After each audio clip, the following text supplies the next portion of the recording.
Hey guys, in this video we are going to talk about the renal calculi, renal stones. So first quickly discussing the etiology part. So decrease in vitamin A will lead to desquamation and that will form the nidus for the stone. Now second factor is dehydration. So dehydration will cause increased concentration of solutes and it can lead to precipitation. Now all the causes related to the increase in calcium. So first, colloids. So colloids are protective, they will chelate the calcium. So if decrease in colloid, there will be increased calcium precipitation. Now vitamin C. So vitamin C means citrate. Citrate will bind with the calcium and form the soluble. So if calcium bind with citrate, it will form the soluble salt, but if the calcium bind with the oxalate, then it will form insoluble salts. We know that most common type of stone is calcium oxalate, so somehow we have to decrease the calcium. So these are all the methods that colloids will chelate with the calcium and decrease the level. Vitamin C citrate will combine with the calcium and prevent calcium from the precipitation because it will form the soluble salts. Now any condition which can lead to hypercalcemia or hypercalciuria. So increase in calcium in the urine. So hypercalcemia can be happen due to primary hyperparathyroidism, sarcoidosis, because we know in sarcoidosis there will be increase in the 1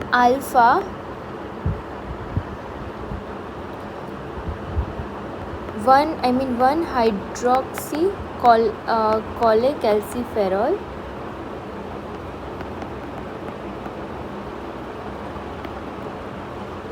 synthase enzyme that is in the kidney. So ultimately it will form 125 hydroxy cholecalciferol, which is active form of the vitamin D. So vitamin D3, that is also known as calcitriol, 125 hydroxy cholecalciferol.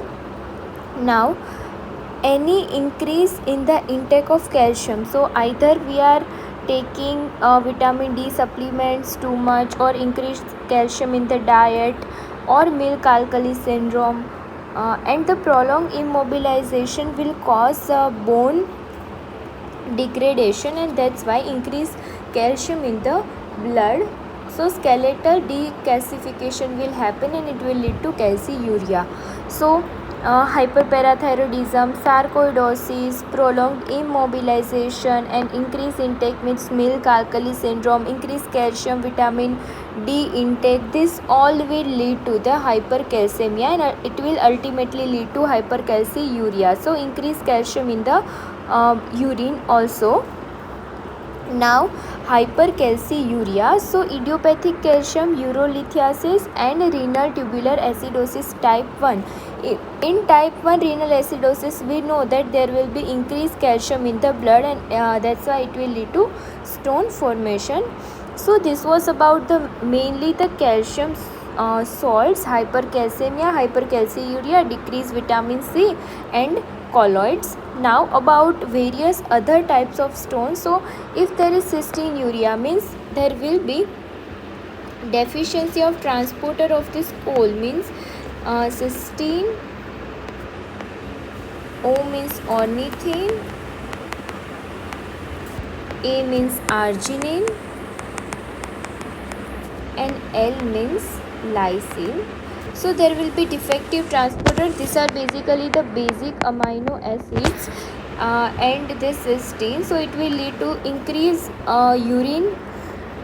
increased concentration in urine of all this. So there will be cystinuria and it will lead to formation of the cystine stone. Now the infection. So there will be urea splitting bacteria like protease, Klebsiella, Serratia, Enterobacter. What they will do, mainly the protease, there will be urease enzyme and it will lead to increase in pH. So alkaline pH will be there and it will form the stones. And the main type of stones seen here are known as staghorn calculus or struvite stone, or triple phosphate stone. We will see in the type of stone exactly. Now, other important factor is urinary stasis. So what will happen in the urinary stasis? There will be increased chance of infection, plus also there is increase in the stone formation. So this is also a factor, urinary stasis. This was about the cause of formation of renal calculi. Now we will see the various types.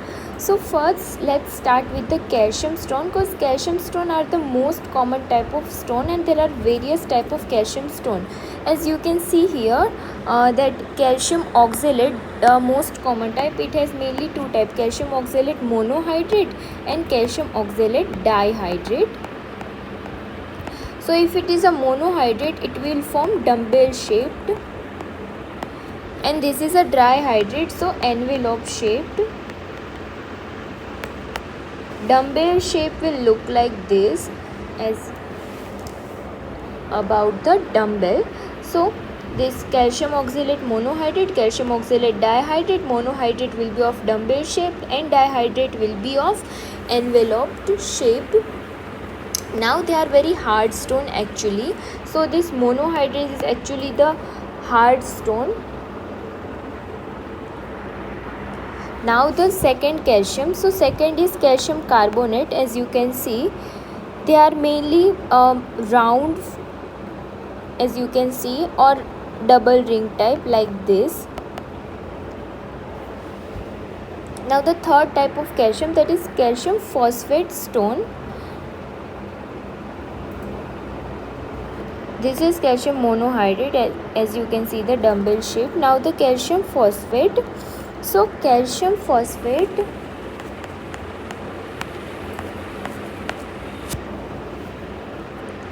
they are multiple needle shaped.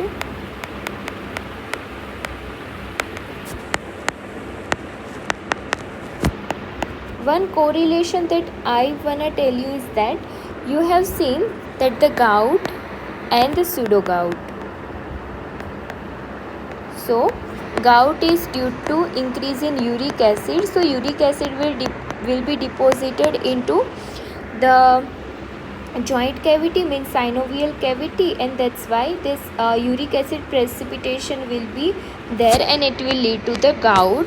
So if we see the uric acid crystal in the synovial cavity, it will be of needle shaped and negatively birefringence in the polar light microscopy. But if you see the pseudo gout, it is due to calcium pyrophosphate. So the same calcium pyrophosphate, and it will be of rhombic shaped and it will be positively birefringent. So this is like cross. So if you see in the urine, this calcium phosphate will be of needle shaped, and the gout, uric acid, so uric acid will be in, so there will be uric acid stones in urine, it will be rhombic shaped, rhomboid shaped. So this is like a very cross, rhomboid shaped uric acid and multiple needle shaped, here rhomboid and here needle shaped. Okay. So this was about, so we have learned simultaneously about the uric acid stones also, but we will discuss later on. So this is also calcium pyrophosphate, that is calcium stone. So it comes under the phosphate calculus, as we have seen this calcium pyrophosphate stone, plus there is also ammonium and magnesium phosphate. So that's why it is known as triple phosphate stone. Triple phosphate stone, also known as struvite or staghorn calculus. And as we have discussed the etiology part, that it is mainly due to the urea splitting protease, Klebsiella, serratia, all this kind of bacteria. It will grow into the alkaline medium, and it will be radio opaque, but poor radio opaque. If we are talking about these two, ammonium and magnesium phosphate, but this calcium phosphate will be radio opaque.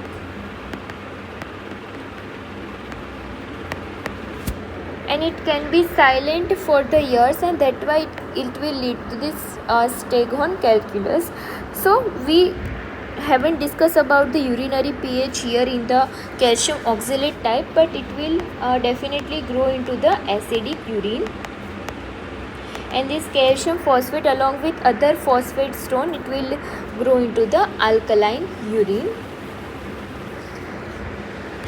Now the other type is uric acid, as we have discussed here. So here the diagram I think is not given, the crystal. So uric acid, as we have seen, so uric acid stone, it is rhomboid shaped, and it will grow into the acidic urine. From uric acid you can remember it will grow into the acidic urine, and this uric acid stone are gonna appear radiolucent.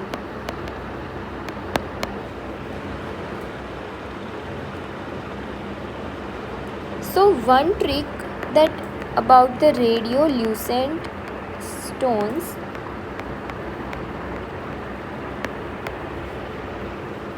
that they are mainly formed from the purine metabolism. So anything you can relate with the purine, like 2,8-dihydroxyadenine. So adenine, it's purine, so 2,8-dihydroxyadenine. Then another thing, we know that its catabolism will lead to xanthine. So xanthine and hypoxanthine stones, they will also form in the acidic urine only. Then its catabolism will lead to uric acid formation, also from acidic urine only. It will be of rhomboid shaped.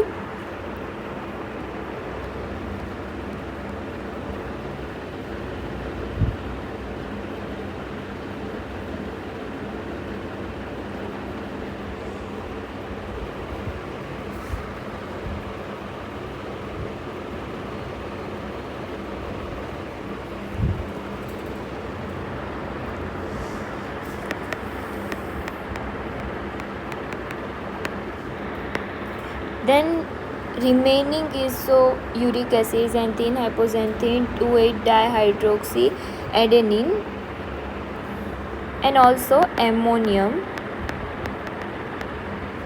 urate.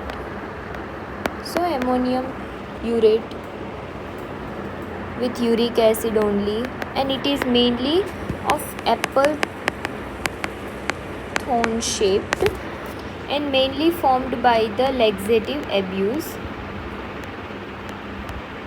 Now any stone which is related to the drug, like acyclovir or indinavir, this indinavir related to the stone, as you can see here, thus it is indinavir stones. Then acyclovir stones mainly appear like needle shaped only. Then sulfadiazine stone, they all gonna appear radiolucent. And this indinavir special thing is it will also appear radiolucent on CT scan also. So this was about the list of radiolucent stones. So simultaneously you can remember all of this, the 2,8-dihydroxyadenine, xanthine and hypoxanthine, uric acid, ammonium biurate. So this uric acid rhomboid shaped and xanthine, hypoxanthine will form in the acidic urine, and ammonium biurate apple thorn appearance due to laxative abuse like senna, then drug stone like acyclovir, indinavir, sulfadiazine. All this will appear as a radiolucent stones. Now the remaining one are related to the amino acids. So mainly three. Cysteine, as we have discussed, it will appear in the cysteine urea, and this stone are hexagonal shaped, and also in the acidic urine only they are radio opaque stone. White crystals will be there.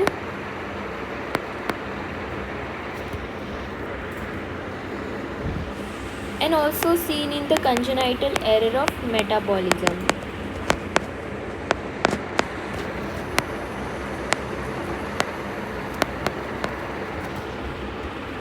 So cysteine done. Now the remaining two is tyrosine and so this tyrosine, cysteine, and here one is not given but leucine stone. So leucine, it is going to appear for L for lamellated. Now about bilirubin and cholesterol. Bilirubin will appear like yellow.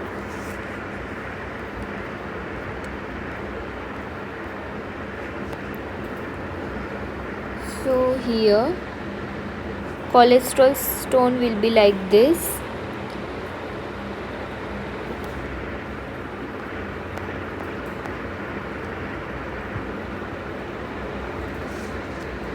And one is hippurate. So hippurate will be like single needle shaped. So I think covered all the stones that you need to know with all the characteristics. So let's quickly revise this. First, remember about the calcium stone. So calcium oxalate, calcium phosphate and calcium carbonate, mainly these three types. So calcium oxalate two type, monohydrate, dihydrate. Monohydrate will be dumbbell shape, dihydrate will be this envelope shape. They are both gonna grow in the acidic urine and they are tough hard stones, and the calcium oxalate one are the most common type of stones. Now the second one is calcium phosphate. So calcium actually pyrophosphate, they are into this phosphate stone, that is staghorn calculus, and I forgot to tell you about that. This staghorn calculus will appear like a caffeine lead. So caffeine lead appearance, and all things we have to learn about this phosphate calculus, that calcium pyrophosphate, ammonium and magnesium phosphate will be there. That's why they are known as triple phosphates, true white or staghorn calculus, cause they will be appear, they are gonna be silent for years, so taking the shape of this renal pelvic and calyces will appear staghorn calculus, caffeine lead crystals will be there, and they are gonna be grow into the alkaline medium, and by infection due to this protease and Klebsiella serratia urea splitting bacteria mainly, and they are gonna appear radio opaque, means this two poorly radio opaque will be there, and calcium phosphate we know that it is a radio opaque. Now the calcium carbonate stone also is there, appear like a round shape. So this was all about the calcium part. So calcium stone, remember, it will always gonna appear radio opaque only. Now about this radiolucent stone. So we have learned that radiolucent stone, there will be 2,8-dihydroxy adenine, xanthine and hypoxanthine. Uric acid will be rhomboid shaped, and this 2 will appear in the acidic urine. Then ammonium biurate will be like of apple thorn shaped and appear when the laxative abuse will be there, and any drug stone, acyclovir, indinavir, and indinavir stone is radiolucent in the CT scan also. Now the special stones are cysteine. So cysteine is again appear in the acidic urine only, radio opaque stone, and white crystals, and this uric acid stone will be radiolucent. Yeah, because it is also on the category of radiolucent. And one thing I forgot to tell you about the xanthine stone is that they are brick red in appearance. Okay, brick red in appearance. Now this cysteine stone grow in the acidic urine and radio opaque, and white crystal will be there. Congenital error of metabolism like cystinuria will form this stone, and other is tyrosine and leucine. Leucine will be of lamellated shaped. Other one is bilirubin and cholesterol, and the other one is hippurate, that is single needle shaped. So this was about the classification and the characteristic features of each type of stones. Now about the renal calculi.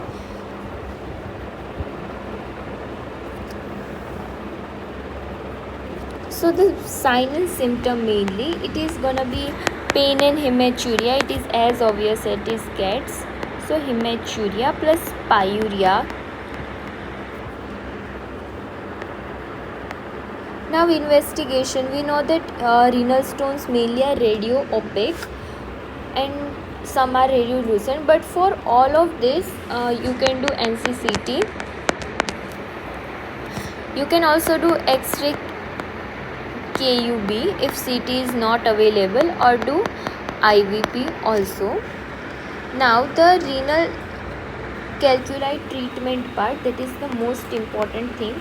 So you can do conservative treatment if the stone size is very less, means less than 5 mm, and all other you have to do the surgical treatment, in which or ESWL. So in surgical there is PCNL, that is percutaneous nephrolithotripsy or lithotomy, and the other one is retrograde intrarenal surgery. So first let's see the ESWL.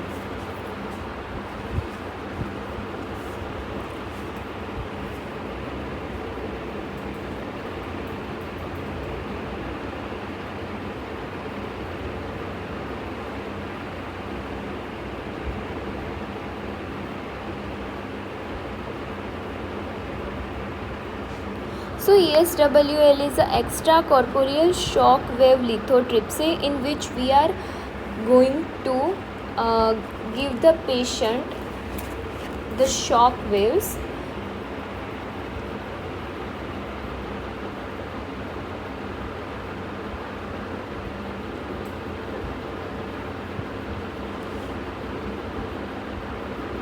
And these shock waves will be of ultrasound, and this ultrasound shock wave is going to destroy the stones, and so the broken stone will drain out of the kidney through the normal routine, and it will appear like a Stern-Strass phenomena.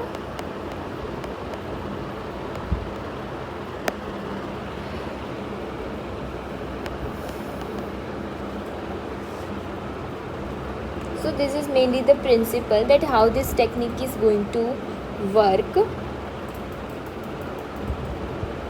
And the piezoelectric cells are going to produce this kind of shock waves. Now the complications and contraindications. So first see the complication. Pain, hematuria can be there, and there can be infections, cause stones contain bacteria like staphylococcus, E. coli, and they can cause infection.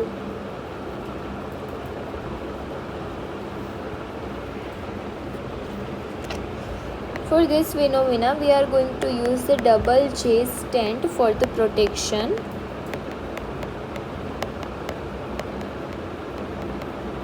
Now, by remembering this complication, we can see the contraindication. So we can't do in pregnancy, children, that's obvious, and in bleeding disorder, because the main side effect is bleeding. So bleeding disorder we can't do. Now this broken stone have to come out through the ureter, so there shouldn't be any obstruction, and in obese patient it won't work that much. So obstruction, obese, and it also leads to infection, so that's why in infection we can't use really. And the people have pacemakers. So let's see the pregnancy,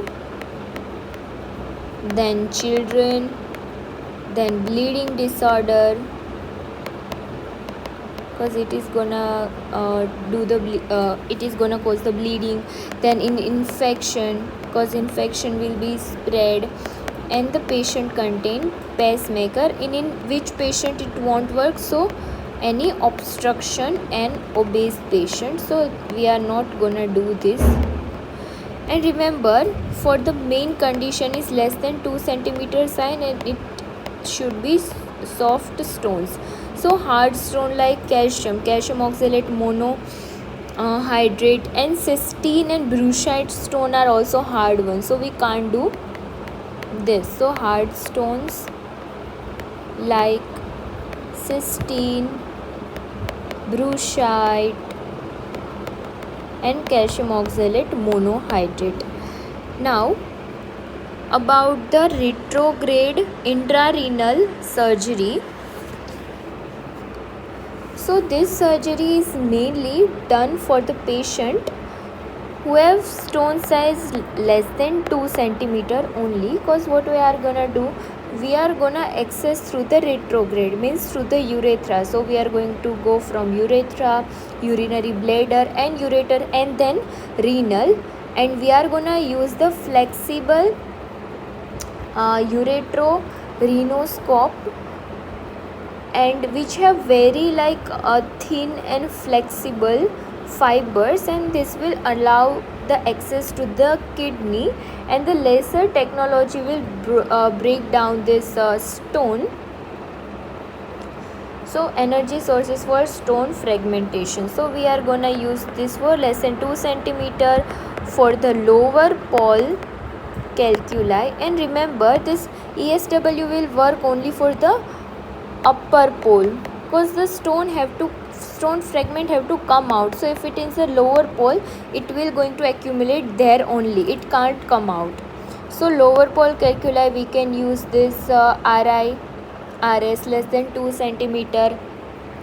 And some contraindication like obesity was contraindication here, so we are gonna use the obese patient. Then any bleeding diastasis will be there, so bleeding disorder here, the bleeding won't be there, so bleeding disorder we can use here.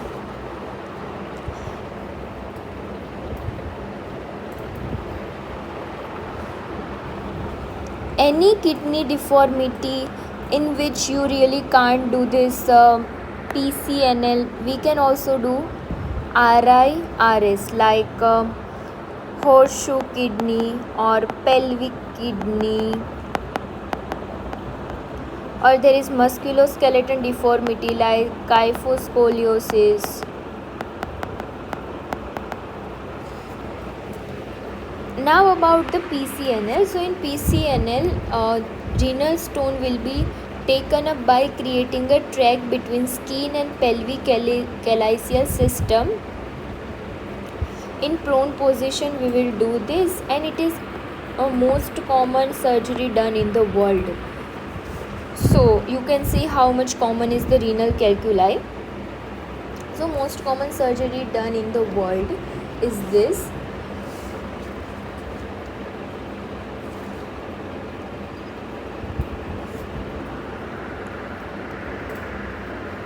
So you can do by two technique, lithotripsy or lithotomy. Lithotripsy means you are breaking the stone, lithotomy means you are taking out the whole stone. Now complications include like bleeding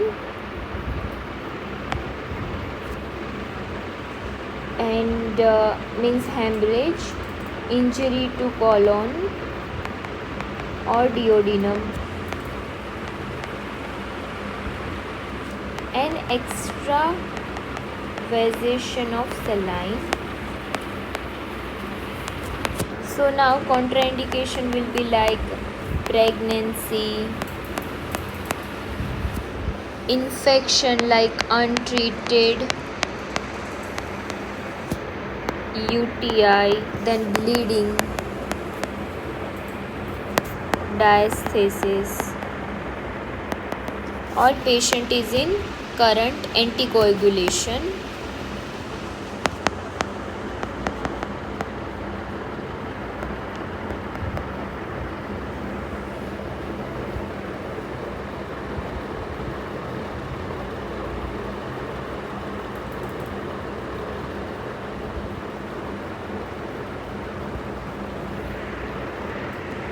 So as you can see here that bleeding disorder and infection in both these cases, here also we can't do actually, and pregnancy also.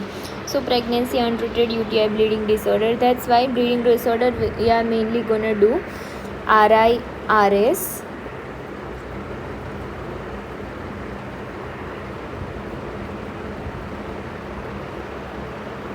So mainly the indication are more than 2 centimeter stone which we can't remove by this RIRS and ESWL. We can use this. So failed ESWL and RIRS, or big stone like staghorn calculi or lower pole renal stone with anatomy that is unfavorable for this ESWL, we can do this, but we have to remember the contraindications that are bleeding, diastasis, pregnancy and untreated UTI.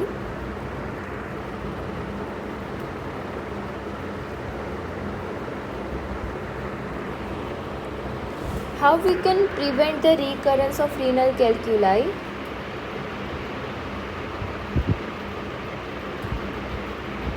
So we have to monitor the serum calcium, serum uric acid, 24-hour urine sample for uric acid, calcium, phosphate, cysteine, citrate we can do, and stone analysis.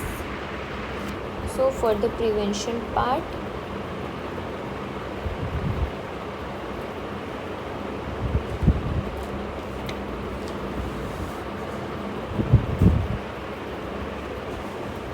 now about the ureteric calculi.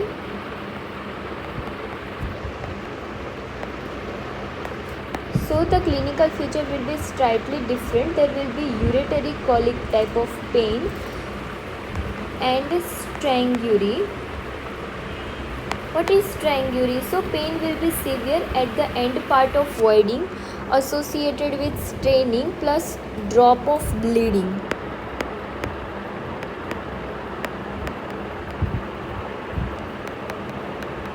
End pain which is end part of voiding, but so the main pain, ureteric colic, strangury will be there and hematuria will be there.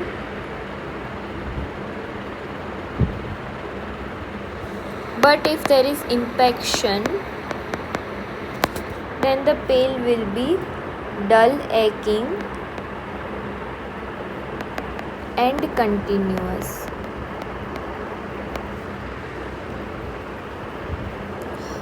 We can wait for 1 to 2 weeks for the management.